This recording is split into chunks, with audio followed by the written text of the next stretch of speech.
Good morning, everyone, and welcome to today's Autodesk Virtual Academy brought to you by KETIV Technologies. I'm Nigel Mbayak, Application Engineer and Customer Success Manager at KETIV Technologies. I'm today joined by Jose. How's it going, Jose? Doing all right. Nice. Jose is one of our application engineers here. Me and Jose actually started a week within each other, so it's been a journey with Jose here for myself, and it's always great having Jose here on AVA with us. Yeah. Journey on both ends there. But today what we're gonna do is a little different than usual. I don't think we've ever done an AMA on AVA, actually. We've done half of one, I guess you could say.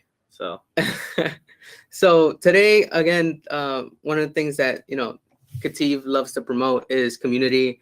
And as an Autodesk community, that's we always try to help each other out. So today's AVA is going to be driven by you guys.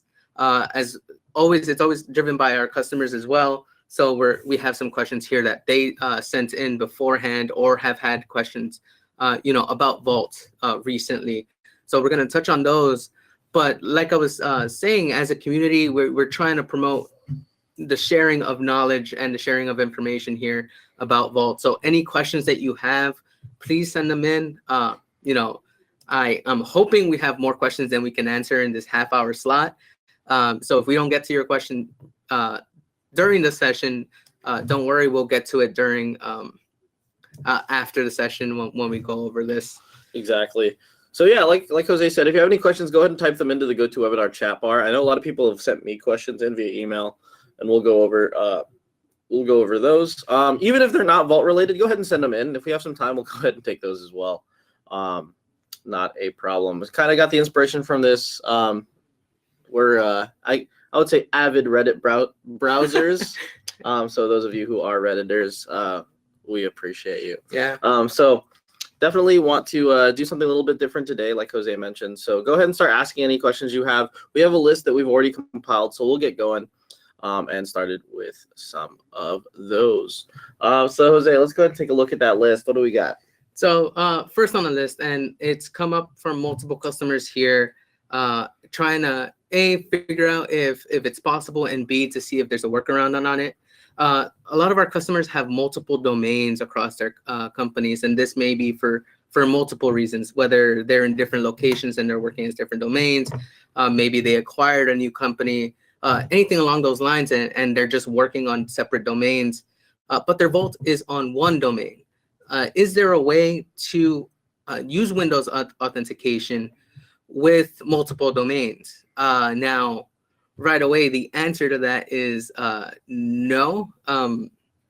When you're adding these Windows users to your Vault server, if you've tried it in the past, which some of our customers have, you can add Windows users or domain users, sorry, that are on the same domain as your Vault server. But as soon as you try to add domain users from a different domain or an additional domain, even if you have a trust going, you'll run into some issues there.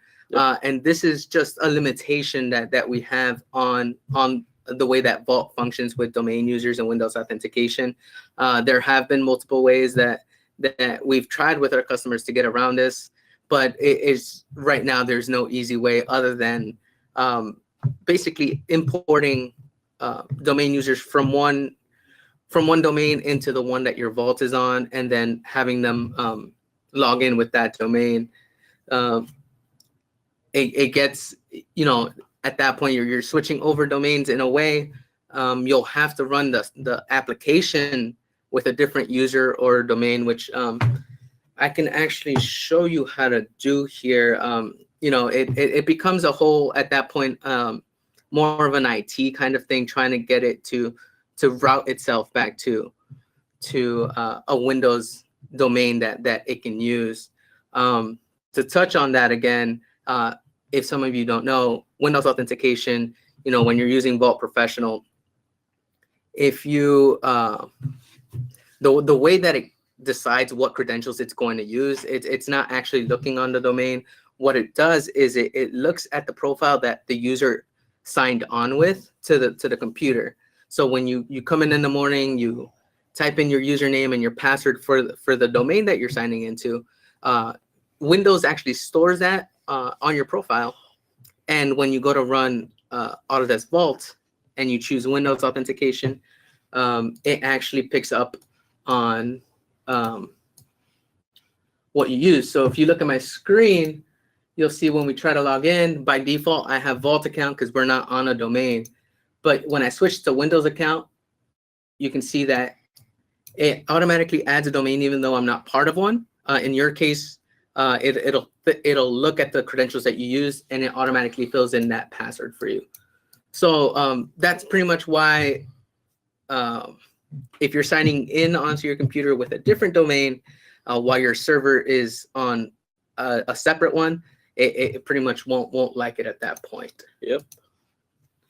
All right. So this question from Michael Clark just sent in. This question that I figured would probably come through. Assuming that most of the people on the webcast now do have Vault, and some of them don't, figured we'd answer this question. The question is, why Vault? Should I try and set up Vault, or should I have it done for me? Pros and cons of having it done either way. So why Vault? There's a lot of reasons why Vault. Vault at its very core, right, is a data management solution. It's a lot more robust than putting things in a network drive. I'm sure a lot of people who are on the call already have Vault, and they understand it's like, yes, not network drives. That is good. And inherently has a reservation aspect to it, right, where you can prevent people from multiple people from working on the same file at a given time. And then when that happens, right, if say you've got multiple people working on a particular file, and then they go and try to save it, and then they save on top of each other, right, one person will lose their work. Things you don't want to happen. And Vault stops that from happening in the first place, just because you check the file out to yourself to edit it in that system. Also, it's something that's a lot easier to back up as opposed to a network drive and restore. It's also CAD aware. It understands the relationships between CAD files. That's a really big thing. Your network drive does not understand that your parts are pieces of an assembly, and that if you move the part to a different file location, your assembly won't be able to find it. I'm sure everyone on the call has gotten the error, I cannot find this, find it for me. Where is it? Yeah. And that's something that Vault Vault will limit the amount of that happens. Obviously, if you do like some really weird changes to stuff, you could still get that error. But inherently, if you just like move a file around inside of Vault, it understands the links for other ones and it makes sure those are maintained. In regards to setting up Vault or having it done for yourself, it really is personal preference. We have some people who try to set up vaults themselves. A lot of customers have Jose set up their vaults. We do have a couple of services here to allow people to do that. If that's something you're looking into, Michael, let's go ahead and talk afterwards. Pros, if Jose does it, is it gets done and you don't have to worry about it. Cons of having Jose do it is you have to talk to Jose. Yeah. Always a con right now. If you do it yourself, we've had customers succeed in doing it themselves. We've had customers try to do it themselves multiple times to failure and then call us to fix it. It just really depends. So. And yeah, so like just to add on to that, there is documentation out there that's provided by Autodesk. It's just, are you comfortable with it or doing it? Some customers, they hear IIS, they hear SQL, and they're like, well, it's kind of out of my bounds here of knowledge. I'd rather have someone in whose job it is to do this and do it for me. Another thing is a lot of our customers implement Vault trying to establish a workflow or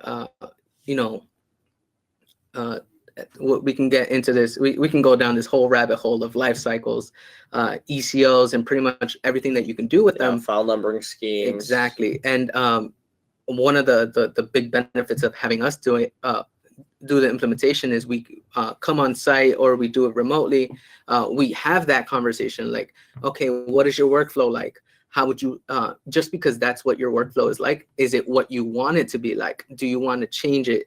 And introducing Vault and having the appropriate users at the appropriate stages is pretty much one of the benefits of pretty much revamping your data management system. Definitely, yeah. And so let's continue that conversation, Michael, and we can figure out what the best case is for you. If I know for some people Vault's not the right tool because maybe they're not using Inventor or AutoCAD or one of the other programs, right?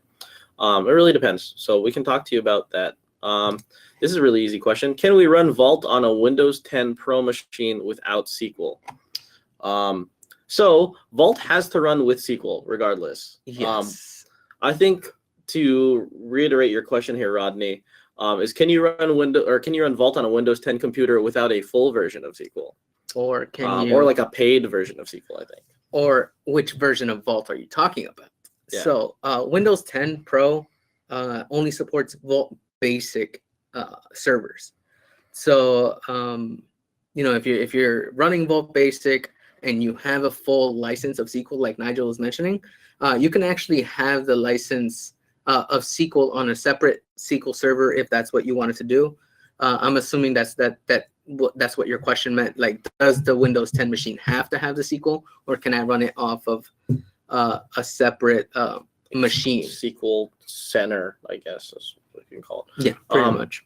Yeah. So, make sure that when you're looking at like trying to run Vault on certain machines or certain versions of SQL, understand that you can just take a look at the system requirements. So if you just search system requirements for Vault blank, 2017, 18, 19, whatever, it'll pull up the operating systems it enables. But say, for example, you just have a Windows 10 Pro machine that's just like your workstation or someone's workstation, and you want to put the Vault on that. Like Jose said, there's only like a couple versions of Vault that are actually supported on that OS. And you don't need to buy SQL necessarily if your database is small enough, because Vault installs SQL Express for you. So yeah, once you start hitting some limits in regards to database size, that's when you need to go do like an enterprise version of SQL. Yep. So basically, you'll need to move from the free version over to pretty much standard or enterprise. Yeah, any paid version of SQL, because it eliminates the limit, the size limit on that database, and that size limit is 10 gigabytes. So it's something we look for when we do Vault Care. Here, when I go on to customer servers and we're looking at the sizes. You're at 9.6 gigs. You should probably do this. Yes. Yeah. So even if Jose doesn't look at your Vault and you are like a Vault admin, I would do this. I would check the size of your SQL database in Vault right now. And if it's close to 10 and you're using SQL Express, you should very much consider going to SQL Standard or Enterprise, because it'll lock you out when you get to 10 gigabytes. And we get calls and they're like, hey, I can't use my Vault. No one can use my Vault. What's going on? And then we look at the Vault size or the database size. We're like, that's why. Yeah. You've reached maximum capacity. Yeah. Yep. And it's kind of hard to get it back down to below 10 there. It just, at that point, the easiest way is to go to SQL is Standard. to go to SQL Standard. Yeah, and we're not talking about the files in Vault. We're talking about the database, the SQL database size, not the files. I've seen, hundreds of gigabytes and like 6 gigs of database size. Yeah. So it really depends. So that question, or this train of thought here actually leads me to one of the questions that we had before about updating SQL. What's the proper way of doing it? Do I have to uninstall everything before I do it? Is there anything special that I have to do? And I actually, luckily, just had to upgrade my SQL over from Express 2016 to Express 2017. So I have those installation files on here.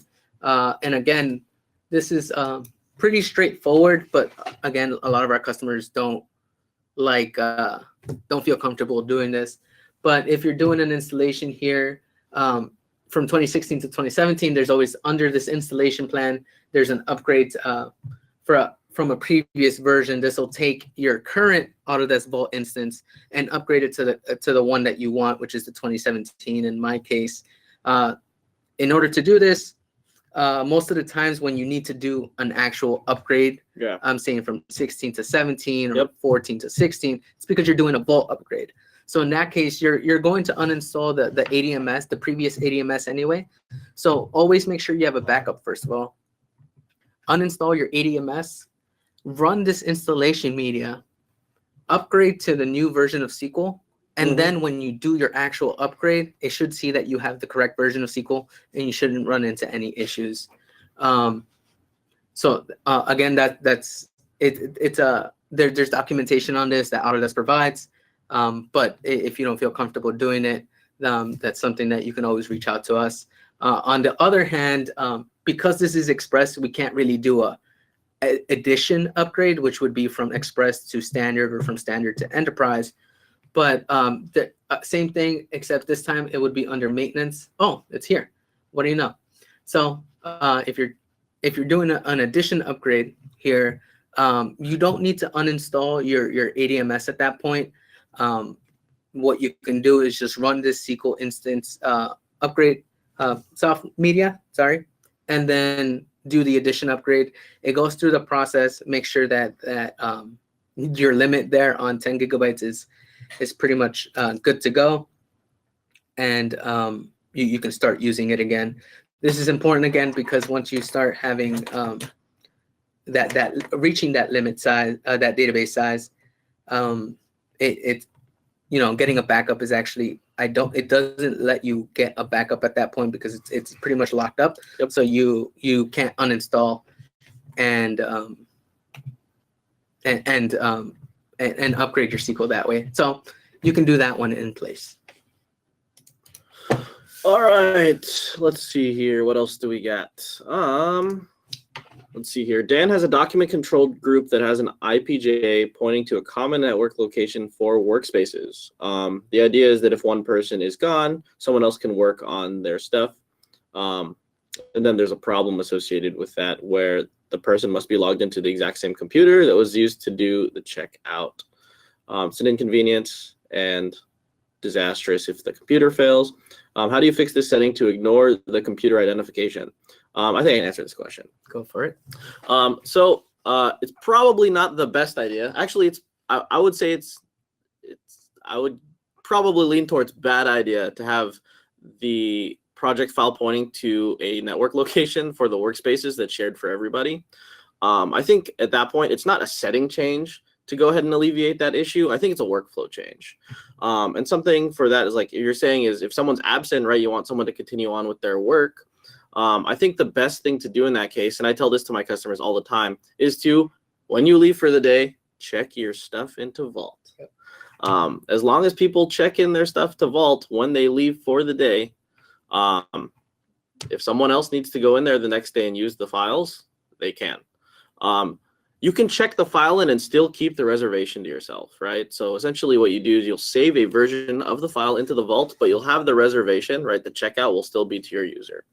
At that point, if that person's gone the next day and someone needs to go ahead and work on that file, for example, someone with admin rights can go in there and then relieve that reservation from that person so someone else can check that file out. But when they're checking the file out, they'll have the version the person saved at like 4:50 the day before. So they'll have the most updated version of the file. So I think it's just a workflow thing. I tell this to a lot of people, right, is just make sure you check in your stuff often, right? Every time I save my files, I check them in. Whether or not I check them in and keep them reserved to myself. Jose, can you like do that real quick? Just show the keep search? Checked out. No, the keep checked out. Okay, yeah. Here, let me go ahead and set that up. Yeah, so he'll go ahead and do that while I talk about this. So yeah, it's just the workflow thing. I think is it's just a slight workflow change. Is I wouldn't have that IPJ pointing to a network location. Period. The only thing it should be pointed to a network location maybe is for libraries. And that's iffy again. If you have libraries, you usually want to keep them inside the Vault. Just to add as to why it more than likely a bad idea to keep it pointed to basically a shared folder that you guys are all working on is if someone else doesn't get to the same location or even opens up that file that is checked out to someone else, when it's checked out, the read-only attribute on that file is removed. So that means anyone, even if it's not checked out to them, can go in and make edits to the same file. So it just adds a level of complication there, or just ways or possibilities of getting. Yeah, if you want to talk about that more, Dan, let us know. We can go ahead and chat with you via email or something. But like I said, I would lean towards even using the word bad practice to have that happen, to set up your IPJ that way. So let us know if you have any questions. Can change orders be configured to restrict lifecycle states when moving a change order through each of its states? Not automatically. It's pretty much I mean, it might be something that we can look into. Yeah, we'd have to see exactly what you wanted on that, Tom. We've configured some really, really specific workflows for people. Out of the box, it's not set up that way. But we might be able to do it based on what you need. Let us know. Someone will probably have to mess with the API to try to do something. That's exactly what I was thinking. I was like, by default, what happens is it's pretty much up to the user whose responsibility it is in that state to change the lifecycle state. One of the things I actually don't like about teaching this is when you're talking about ECL states and then you're talking about lifecycle states, it just gets a lot of states mixed up there. Yeah. But yeah, ultimately it is the user's responsibility there to go ahead and pass that on to the next state. Let's see here. Is there a way to remove property definitions you don't use anymore? These properties are shown in Inventor in both the Vault tab and the model tree. I don't think you can. You can't delete them from your Vault.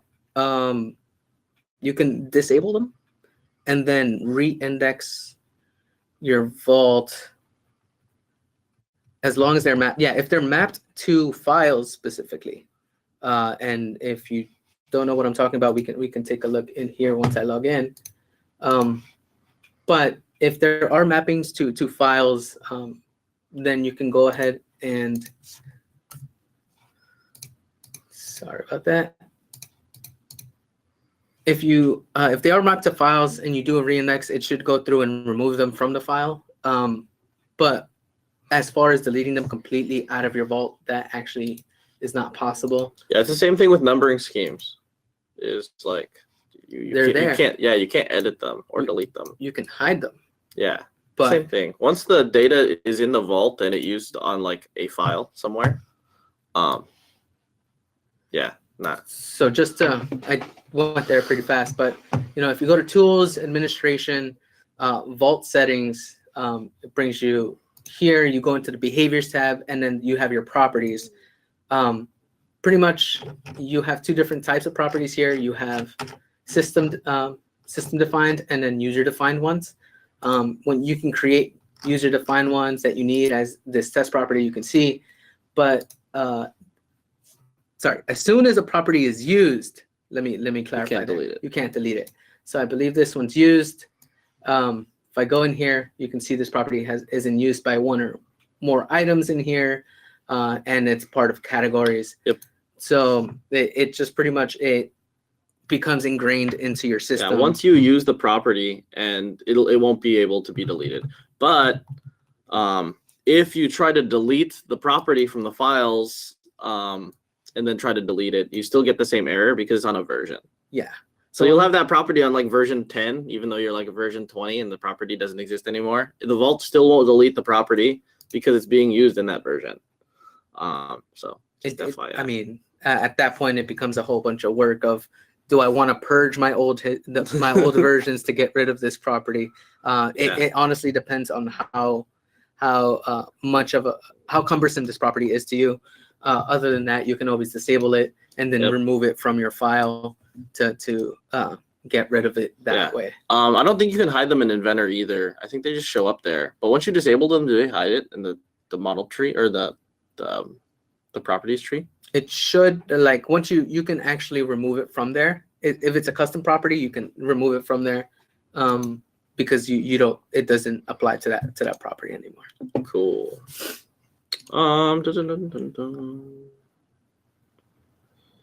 Let's see here. Our organization set up the Vault to automatically generate PDFs when an IDW is released.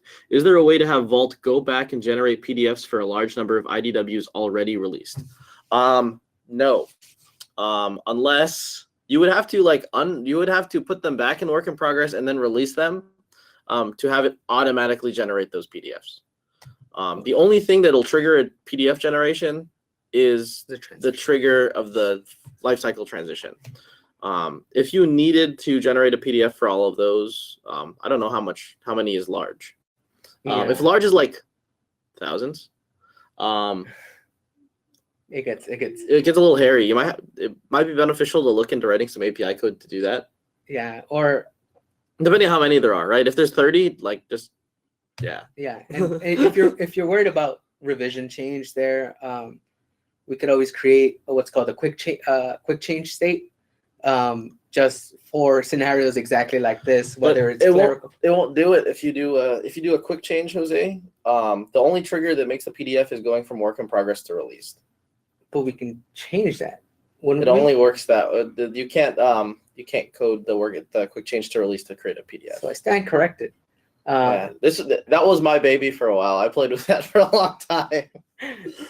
Yeah. So yeah, the only way to automatically trigger it is go from work in progress to released.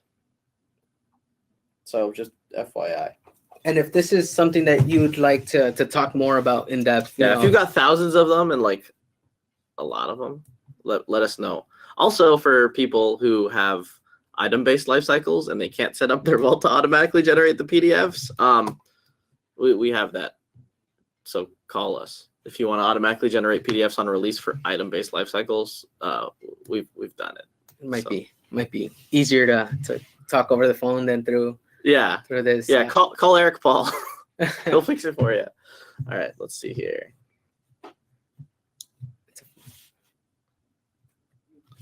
It's just a continuation of that one, so we can continue.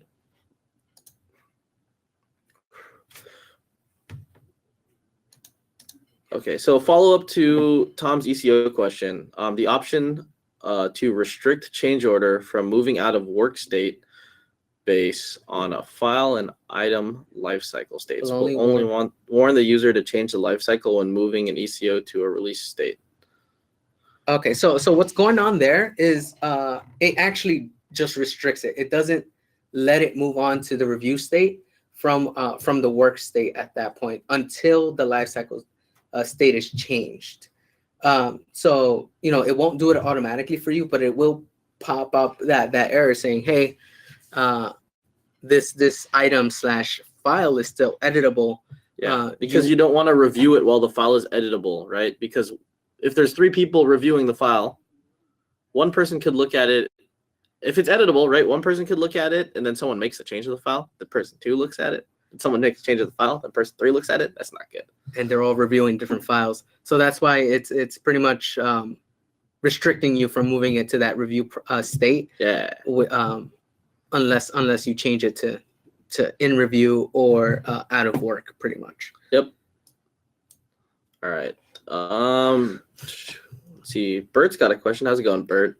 What are the causes of checking out an assembly and having auto-generated errors? There's a lot of possible causes. By auto-generated errors, I think we're going to need a little bit more. Yeah, if you can give us the specific ones that you're getting, we won't be able to tell you what's going on. Yeah, because on checkout, it shouldn't generate any errors there. I mean, I would say opening it up in Inventor first, then checking it out. It should give you those options of checking out all the parts that you need, or just the ones that you're working on. If the errors are generated there haven't seen any common reason for that. But if, like Nigel said, if there's any specific errors that you're getting, just go ahead and talk to us. Let us know. We'll definitely need to look at that. What effects does changing the design state in iProperties have on my files? Can this be changed globally? The design state, are you talking about the designs, like the lifecycle state on files? Because if that's the case, every time a file goes through a lifecycle state change, you're pretty much generating a new version. Yeah, so the metadata is changing. So the metadata is changing there. It unless you have a trigger or any specific criteria set up in your lifecycle, it shouldn't change anything else other than a lifecycle state. Reason being, you want the properties to be the same when going from work into review. Yeah. Otherwise, the work that you're doing is different than the work that's being reviewed.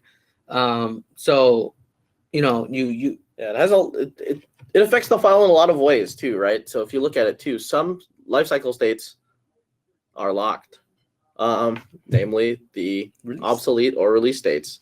And so yes, the effect that has on changing the file is you can't edit it.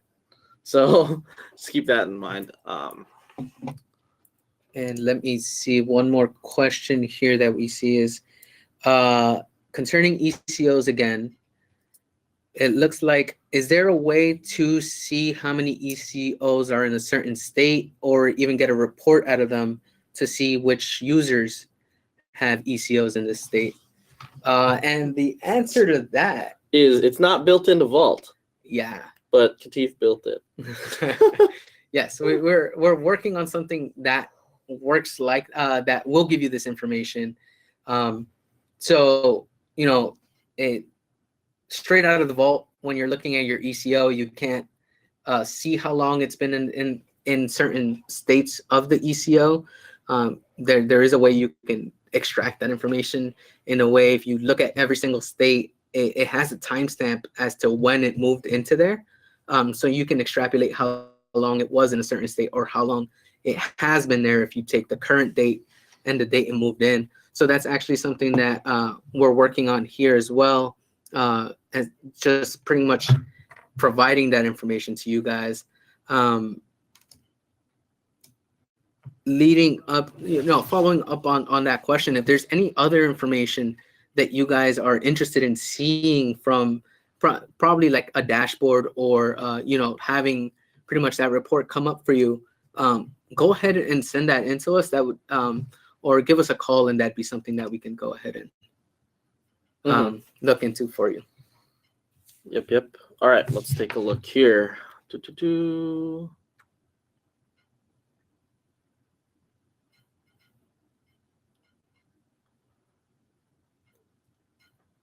Working, it's Mario. How's it going, Mario? Working in an itemized setting with change orders upon instituting. The text is small on my computer, sorry. A new revision, is it possible to review past revisions of either the model or DWG associated with the item? Yes, I'm assuming. New version, is it possible to viewing is, yes, possible. I'm not sure if I'm oversimplifying the question there, but let's take a look here. We have an item.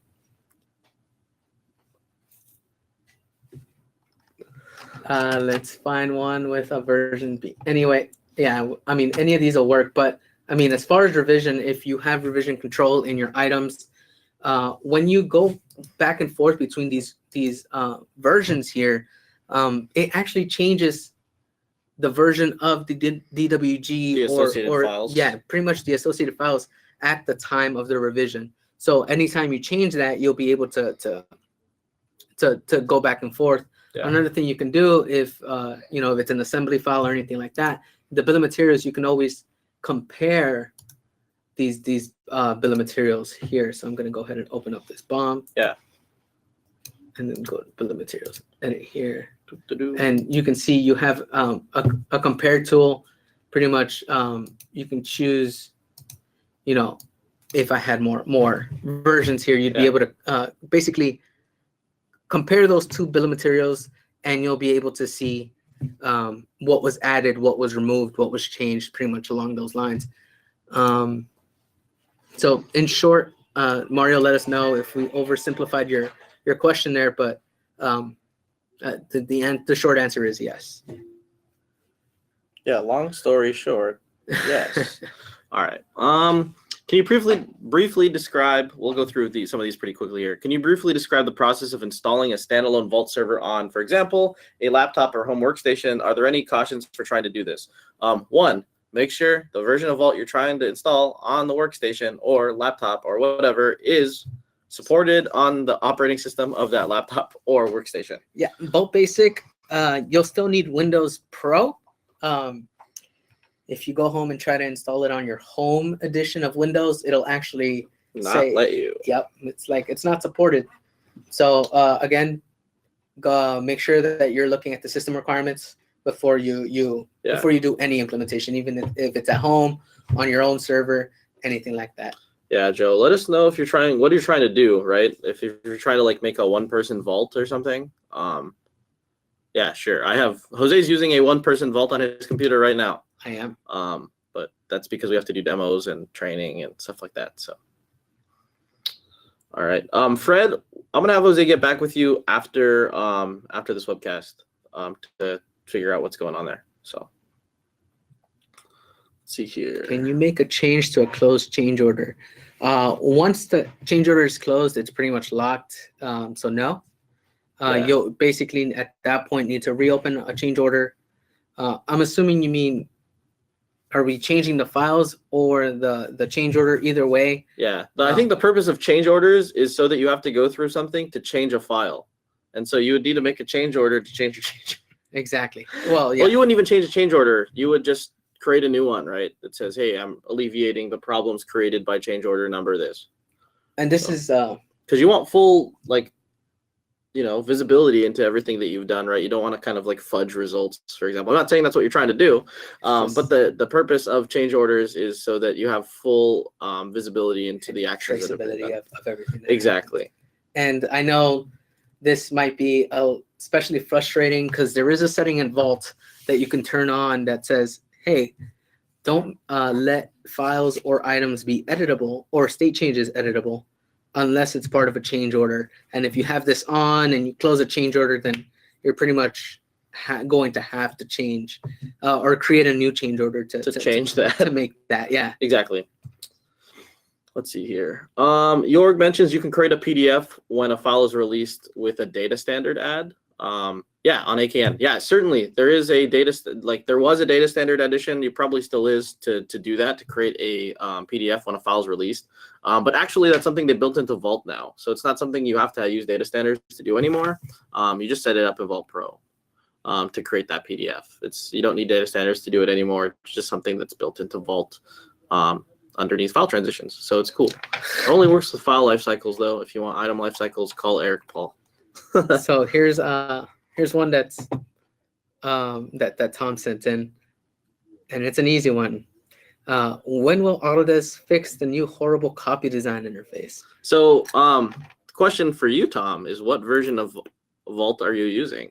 Right, what year and what level of Vault? Because the copy design interface actually is different when you're looking at Basic versus Pro, and they changed it a couple of years ago. Mm-hmm.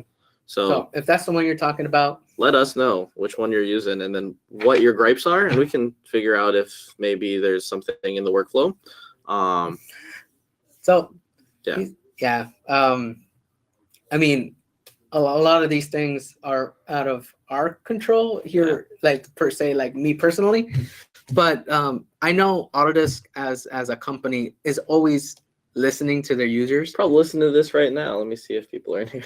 So there's, idea stations, pretty much anything that you provide, any new features. If you noticed, a lot of the features that come out of Inventor, that come out of AutoCAD, Vault, they're all features that, yes, it took a while for you guys to ask for and promote, but once Autodesk got a wind of it, they're like, all right, we can develop this, we can go ahead and incorporate it. So make your voice heard. With Autodesk, Yep, the Vault idea forum. If you just Google that, you'll find it. And then shout out to Matt. Matt from Autodesk is actually on our webcast right now. So yes, they are listening. So I figured, it's a good time to start asking questions. Tom reiterated too that he's using 2019 Pro and he liked the copy design functionality in Basic. The one in Pro is more robust, right? So if you're just trying to, we'd have to figure out exactly what you're trying to do and what issues you have. I've heard that from a couple of people who have gone from Basic to Workgroup or Pro. Let us know what you're having issues with, and we can pass that information on or help you figure out what's going on. There might be a workflow thing, like I said. Let's see here.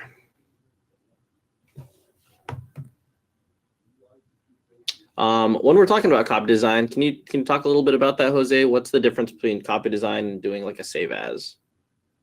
Okay. So I guess that's like a big question. It is a big question. But let's break it down to what a copy design is. So inside of Vault, if you have an assembly and you have a number of parts, you can basically make a standalone copy of that assembly. So in this case, what I mean is that it's two completely different assemblies now. Yes, they are identical, but they're in no way related to each other. But what you can also do is, let's say you are working on a product that is almost identical to it. And you need a copy of it, but you still want to keep certain key components related between the both, because if it changes in one, it has to change in the other. Yeah. You can also do this in copy design. What you can also do is, let's say the new assembly doesn't need certain parts. That's also done. You can exclude parts from the copy. What you can also do is, when you're making the copy, completely rename all the parts to a numbering scheme that you need. These are all integrated into the copy design, and it's like Nigel said, it is a robust tool. So if you are using it for a specific reason, or you've currently been using a save as, we can talk about what we can do, or to clarify things like that. Yep. Hopefully that answers some of those questions about copy design. Tom, we'll make sure that we get back to you. It looks like there's a lot of options in the Pro one, and the basic one is just like, let me copy this, let me not copy these things. Exactly. It's just a lot more robust, right? Because there's so much more stuff in Pro than there is in Basic. That kind of copy design kind of has to give you some flexibility for some of those other new things. Let's see. Dan, let me have one of us get back to you and talk to you about your particular situation with some of the regulations that you have and that workspace. So we'll talk about that. We'll try to come up with a solution for that. Let's see here.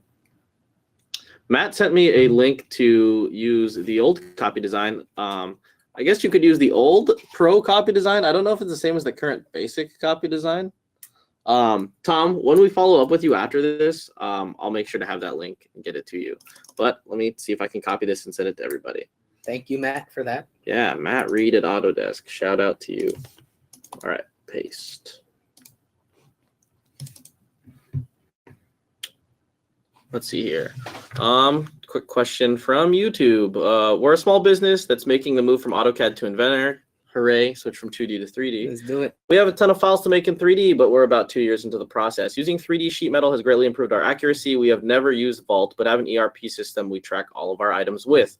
What benefits would we gain from moving to Vault, or rather using Vault in addition to our ERP software? That's a great question. It is. So with Vault, Professional specifically, you can connect to your ERP software using middleware. And a lot of times people do this for bill of materials specifically, right? To push a bill of materials from your Vault into your ERP system, right? With the ERP, to make sure it gets connected to like ERP routing and all that other stuff down the line. Jose, can you elaborate a little bit on some of that ERP stuff? You hit a lot of it right there, and it is using the item workspace in Vault Pro. So what you can do is you'd be working in an item workspace inside the Vault, which is basically a container. It's the way I like to think of it, that bundles your drawings, your overlaid drawings, overlaid models, pretty much all information inside one part number, which then has properties to it. Once all of this is set up, that can be exported to your ERP system. There are ways that you can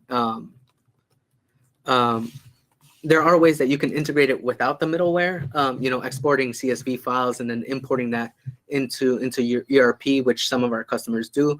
Or like Nigel said, the middleware, there is a way to set it up so that it exports directly to your ERP system. Yeah, depending on what you need too. We've done other integrations into ERP from Vault. Depends on what you need, right? Let us know what, we can talk to you a little bit about what we've done for some people, what has been useful for some people when they're switching or when they're trying to get information to ERP. We can go over that if you need that information. Good friend Brian Kelly here. Missed most of this meeting. Wants to know if it's on YouTube later. Of course, Brian, it'll be on YouTube later. We record all of these. So you can review that later. So hello me in the future. And don't worry, there was no camera today. So yeah, you don't need to see our beautiful faces. Exactly. All right.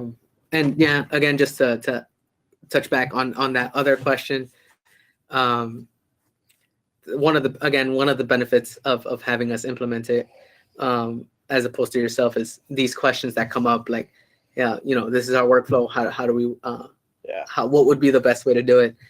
We're here to work through that with you. And then training too, right? When we do implementations, right? We don't just implement it and leave it for you to find your way around things, right? When we do implementations, it's mandatory that we do some sort of orientation training, administrative training to get people to understand, hey, this is the tool you have, this is what it can do, so on and so forth. So reach out to us if you have a Vault implementation, you're trying to figure out what else you can do with your Vault, especially if you have like the workgroup or pro versions, even if you have basic, right, to understand what you can do with some of the other versions of Vault, or maybe the version of Vault that you're already using.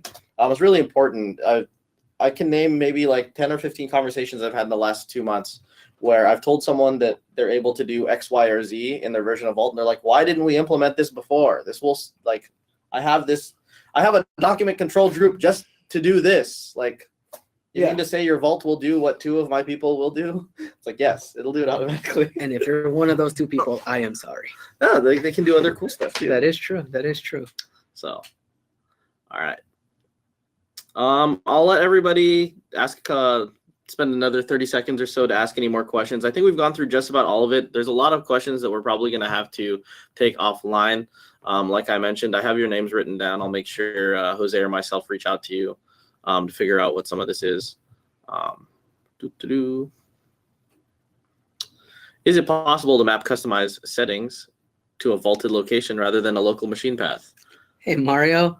Yeah, actually, one of my questions was actually going to be from you, and thank you for that. I saw the article that you sent me this morning. As far as I know right now, I'd have to take that offline and look into it for you.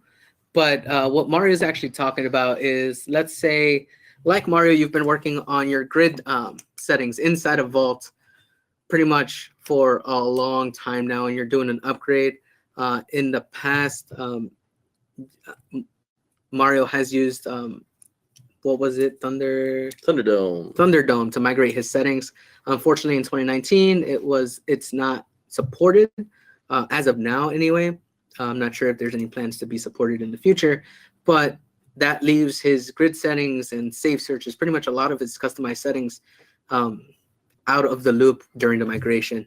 So he asked, these settings are usually personal computer settings where it looks onto the profile and it looks for certain XML files that it needs.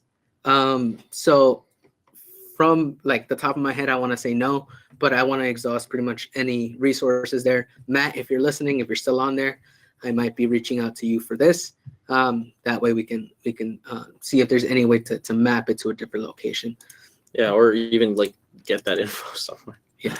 And know which ones are what, because there's so many XML files in there. It's kind of hard to determine which one's which. In regard to the thin client, can you customize it to show PDF thumbnails, even if the PDFs are from other sources? And can you make the preview window bigger?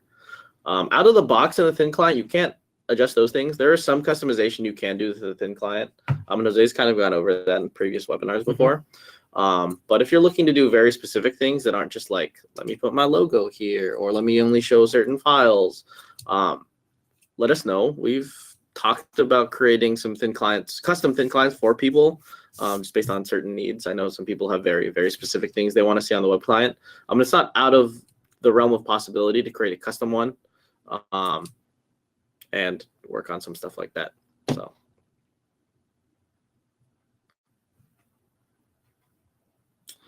Any word on update to the thin client to use newer browsers? I haven't heard anything.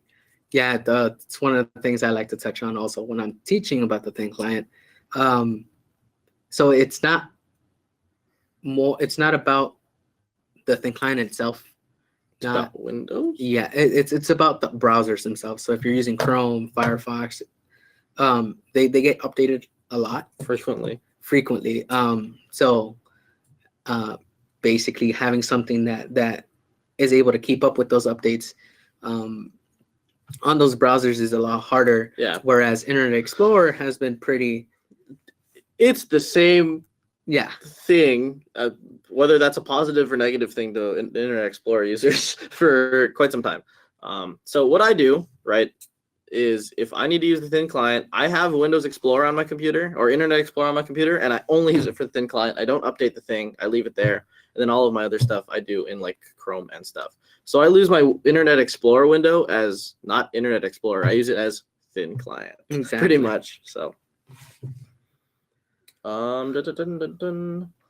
Brian, see your question. I don't know. I haven't heard of anything, but I'll get back to you and we'll figure out if I've heard anything. And what Brian's asking about here is drawing compare tools inside of Vault. I do remember them being in 2018. There was some stuff in 2018. Yeah. So again, like Nigel said, we'll look into it for you, Brian. And what we can also do is, we'll just talk to you after the seminar here. Let's see, one more question here. When using Vault Basic, is there a way to allow non-CAD users to access/view CAD files in there? Even if it's not a non-Autodesk solution. Vault Basic, no. When you're using Vault Workgroup and Vault Pro, that's a big reason a lot of people go to Vault Professional and stuff, is to be able to use the thin client or the access to Vault Office to be able to have non-CAD users get access to vaulted files. I know a lot of times people need non-CAD users in the Vault for clerical things, whether that's like uploading pictures or spreadsheets or email. ECO process actually is a big one. Process. If those people need access to Vault, go to Workgroup or Pro. And I don't see, like, there's probably no reason to go to Workgroup. Like, just go to Pro. Like, the difference in price from Workgroup or Pro, just to be frank, I'd go straight to Pro. It's, Yeah, especially if you're needing that ECO process, that change order management, Pro is definitely. If you're already getting the ice cream sundae as opposed to the Vault Basic, vanilla ice cream cone, you might as well get the cherry on top and go with Pro. Exactly. Let's see. So you're already 95% of the way there. Let's see here. I think that's just about everything for questions today. If anyone has any more, or you think of any more in the future, or if you want to see a webcast like this again for other topics, whether it's Vault again or Inventor or whatever, let us know and we can go ahead and schedule these. I know this is one of the first times we've done something like this. We've done something like this for simulation before. I know that's very niche for a lot of people, but if I know we have a ton of Vault and Inventor users. If this is something you want to see, let me know via email, and we'll make it happen. It seems like it's pretty well received. We got like a lot of questions. We didn't run out of things to talk to for an hour. I didn't even use like half. Yeah, we didn't even use a bunch of questions we came up with. So, so awesome. Like, yeah, pretty much all the ones we came up with today were ones that were sent in by you, the viewers. So I think that's it for everything today. Thanks again, everyone, for joining us today. This will be up on our YouTube channel shortly. If you need to review it, it'll be there. And we'll talk to you all soon. So thanks, and we'll see you next week. Jose, we won't see you next week. I know. You'll probably be in like Chile or something. I don't know. I'm hoping. So yeah, thanks again. We'll talk to you all next week. Take it easy. And for those of you who are going to receive follow-ups from us, we'll be contacting you shortly. Thanks, everybody. Thank you.